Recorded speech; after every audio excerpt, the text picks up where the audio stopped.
ঘৰত খবৰ লৈছে তেখেতলোকৰ বৰমাক বুলি মাতে তো বৰমাকক সাহস দিছে আনঅফিচিয়েলি আহিছে অফিচিয়েলি হিচাপে আমাৰ ওচৰত তেনেকৈ খবৰ ল'বলৈ অহা নাই এতিয়ালৈকে আৰু কোনো ধৰণৰ মানে সহায় আমাক সাহায্য আমাক আগবঢ়োৱা নাই শুনিব পৰা মতে জেপি সিং ছাৰে আমাৰ তাইৰ শ্ৰাদ্ধ কৰাৰ বাবে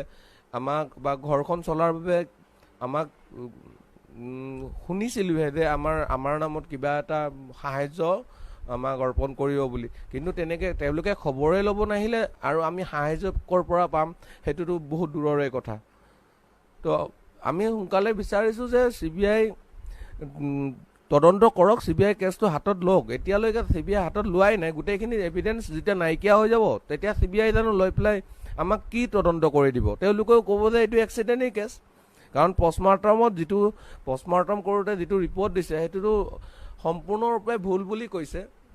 আৰু সম্পূৰ্ণৰূপে ভুল বুলি কোৱাৰ পিছতো সেই ডক্টৰজনক আজিলৈকে CBI ধৰিব লাগিছিলে যাব লাগিছিলে আমাৰ দুদিনমান আগতে যিটো দুৰ্ঘটনা হৈ গ'ল দুখ কৰিছোঁ দুৰ্ঘটনাটোক লৈ কিন্তু তাত পিছৰ দিনাখনেই বাহিৰৰ পৰা CBI তদন্ত কৰিব আহিলে ফৰেনচিক টেষ্ট কৰিবলৈ আহিলে জুনমণি ৰাভাৰ ক্ষেত্ৰত কিয় ইমান মানে পলমকৈ এতিয়ালৈকে হোৱাই নাই এতিয়ালৈকে জুনমণি ৰাভাৰ গাড়ীখনৰ ফৰেনচিক লেব হোৱা নাই জুনমণি ৰাভাৰ মোবাইল এটা পোৱা নাই জুনমণি ৰাভাৰ বলেটটো পোৱা নাই বলেটতে তাৰে আই কাৰ্ডখন থাকে তেতিয়া আই কাৰ্ডখন গাড়ীত পাই যদি বলেটটো ক'ত গ'ল সেইবোৰ তদন্ত কিয় কৰা নাই আৰু আৰক্ষী থানা তাতে যে পাইছে তেওঁলোকে সেই ৰাতি মেডিকেললৈ কিয় লৈ নগ'ল সেয়াও আমি নাজানো আৰু মেডিকেলত যদি লৈ গৈছিল ৰেজিষ্টাৰ কিয় নহ'লে জুনমণি ৰাভাই যে সেই মেডিকেলখনত কেইটা বজাত গৈছিলে